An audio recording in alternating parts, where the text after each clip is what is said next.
So what's it like to go on a trip abroad with my husband's money? My sister-in-law, Betty, arrogantly declared. I wonder how it feels to live not just off your parents, but also off your brother. I retorted, feeling a surge of anger at her audacity. Well, you're one to talk. You're a stay-at-home wife, and yet you hire a maid and don't do any housework at all. That's enough. Both of you, stop it. My father stepped in between Betty and me as our argument threatened to escalate. With a calm look on his face, he pacified me and looked up at Betty. Seems like you can't enjoy your trip with us both here. We'll head back home. Sorry for disturbing. My name is Lisa. I'm nearing my 40s and work while living with my father. My mother passed away due to illness 10 years ago, and my younger brother Jake, who is 5 years younger, has already married and left home. I live modestly with my father in our spacious house. It's not that I can't afford to live alone. I choose to live with my father because I'm worried about him. After losing my mother, he started having frequent health issues and was forced to quit his job as he neared retirement. His condition worsened to the point where he wouldn't eat for days unless reminded, and would be bedridden for almost 2 weeks if he fell ill. I couldn't leave my father alone in such a state. At that time, my brother Jake was already working as a lawyer and had a fiancé. Jake and his wife were planning to build a new home near our house, so it was inevitable that I would stay with my father. Jake is exceptionally gifted compared to me. I never thought that the woman he chose as his wife would turn out to be so unreasonable. Jake's wife, Betty, quit her job immediately after their marriage and became a housewife.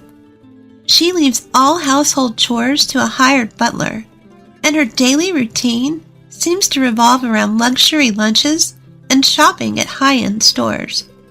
Jake is busy with work. Perhaps he doesn't have much time to spend with Betty, but her extravagant lifestyle is shocking. Living close to Jake and Betty's house, I couldn't help but hear about Betty's carefree life. What made it more intolerable were her remarks when she visited our house. When are you planning to leave this house, Lisa? Aren't you embarrassed to live at home at your age? Betty would mock me like this quite often. I swallowed the words. I don't want to hear that from a housewife who doesn't do housework and just enjoys herself, and responded with a vague smile. I've gotten to the point where I wish she wouldn't come to our house at all, but my father shows sympathy towards Betty, saying, Jake might be too busy, and she could be lonely. He doesn't drive her away. Rather, he often invites her to have dinner with us. I wish Jake and my father would show some understanding of the emotional toll this is taking on me. But when I see my father, who is unbothered by Betty's audacious attitude, smiling while eating with her, I can't help but think that as long as he's happy, that's all that matters. Why on earth did Jake marry such a woman? I often wonder, but I suppose there are qualities in Betty that only Jake can appreciate. I purposely ignore Betty's rude remarks and continue eating in silence. That day, as usual, my father invited Betty to have dinner. Jake has been swamped with work lately, and Betty usually helps herself to food left by the housekeeper. My father, perhaps feeling pity for Betty, decided to buy some expensive ingredients and proposed that the three of us have a nice meal together. I wasn't particularly thrilled, but if my father insisted, I didn't have a choice. I bought ingredients from the supermarket in town and managed to whip up some dishes I'd never cooked before. My father, who had been losing his appetite, was delighted and laughed, saying, I'm particularly hungry today. Betty arrived significantly past the agreed-upon time, sank into the dining table chair without so much as a decent greeting. The dishes I had prepared were lined up in front of her. Now that we're all here, let's eat, my father cheerfully suggested. Betty didn't seem pleased. She poked at the food with her fork, heaved a big sigh, and said, Do you think I can eat something that looks this unappetizing? Betty shot me a look of contempt as she glanced at the small dishes. I stared back at Betty, then turned to my father in surprise. My father also looked surprised, his mouth agape as he looked at Betty. Well, it may not be as good as the meals your housekeeper makes, but Lisa made this from scratch. Can't you be a bit more polite? When my father-in-law sternly rebutted, Betty immediately pulled a sour face. I never said I wanted to eat with you guys. I'm helping you make some memories, and you served me something that looks so unappetizing. Can't you consider my feelings a bit? What do you mean by making memories? I muttered, but Betty picked up on it quickly. Betty looked down on me and my father, smirked, and said something unthinkable. Well, your father won't live much longer, right? I'm the diligent daughter-in-law keeping him company, so I expect a generous inheritance. At this, both my father and I were left speechless. The living room fell silent. Could this really be the woman that the intelligent Jake chose to marry? Discussing inheritance before someone's even passed away? There's something wrong with that. Dad, you're going to live for many more decades. Before I knew it, I was shouting. Even Betty, who had been grumpily picking at her gratin, stopped when she saw me letting my anger out. Don't talk about inheritance. To you, Dad may be just another person, but he's family to me. He's also the same to Jake. He's the only living relative left for us who lost our mother. My father gently held me back as I leaned over the table. Panting heavily, I slowly sat back down. My anger towards Betty was still swirling inside my chest. With a deep breath that seemed to pierce my father's mood, I felt my pent-up emotions deflate. I'll pretend I didn't hear what you just said, my father said in an emotionless voice. Immediately, Betty's scoff came flying. All I did was state the facts. I don't want the inheritance taken away by a woman who's still living in her parents' house. Betty's words were so refreshingly straightforward, I no longer had the energy to be angry. She bravely rehashed what my father had tried to let slide, and threw her demeaning words and actions at us.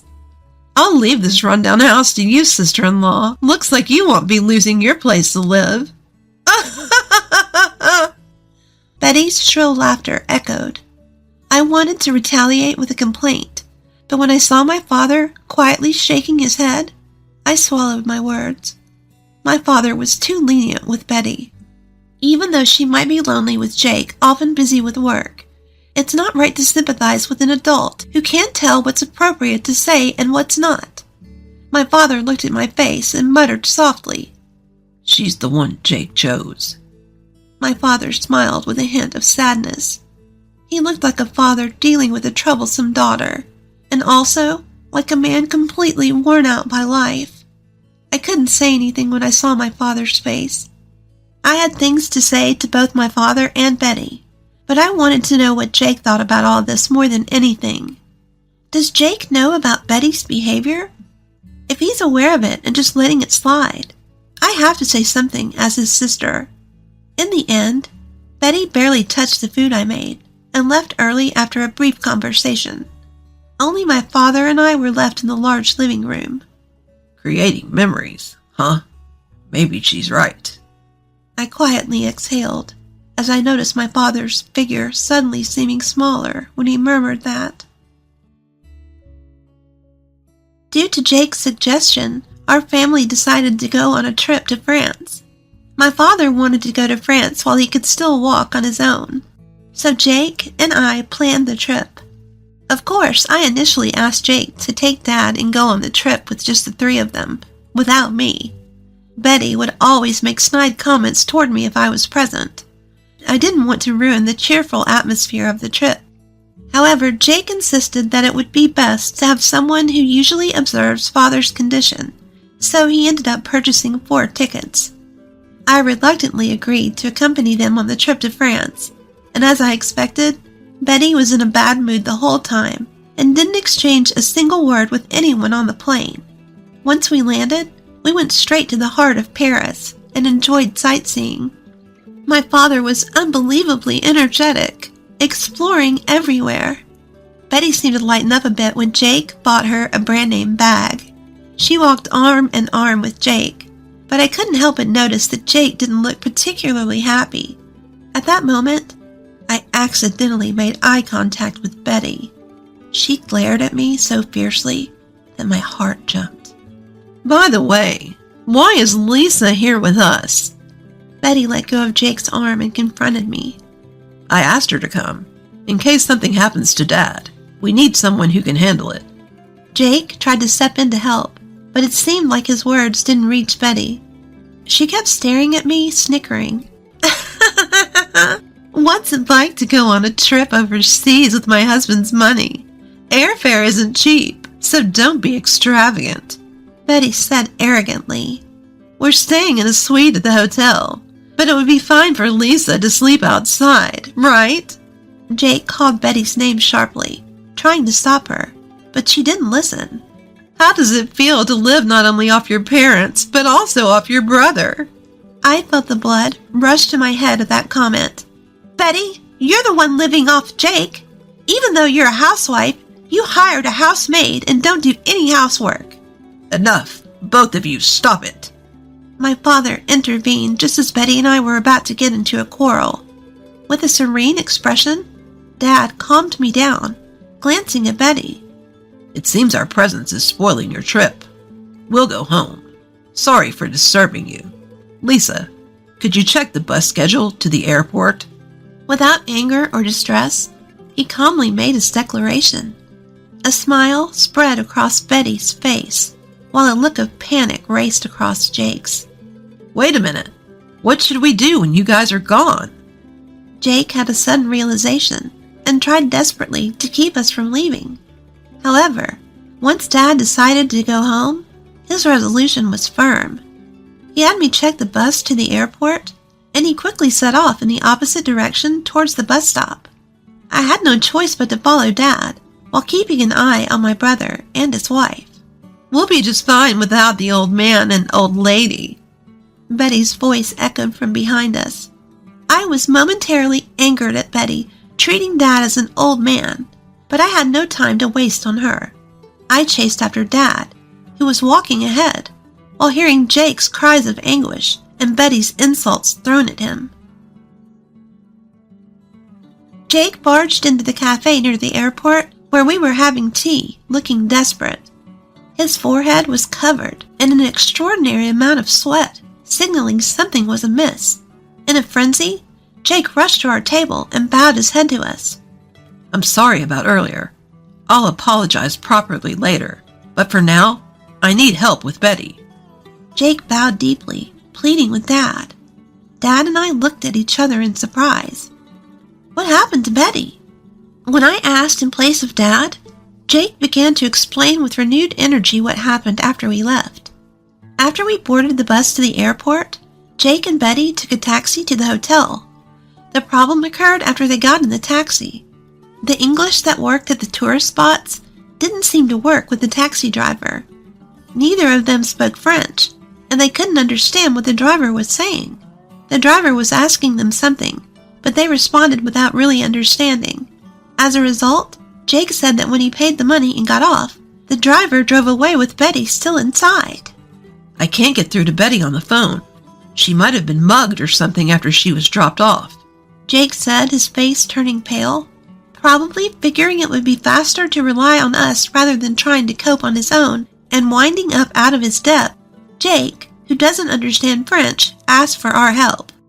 My father and I can speak French perfectly. Betty appears to think of my father as an old man who can't do anything, but he used to be a French teacher. And I, too, am a current French teacher. This trip to France was planned by Jake, wanting my father to reminisce about his youth. Once my father arrived in France, he seemed filled with nostalgia and vitality, perhaps remembering his time studying abroad. Since I, too, had studied abroad in France during my student days, after parting ways with my brother and his wife, we slowly talked about our time studying here. My father listened to the stories with a serious expression and eventually gave a slow nod. Let's return to the city center.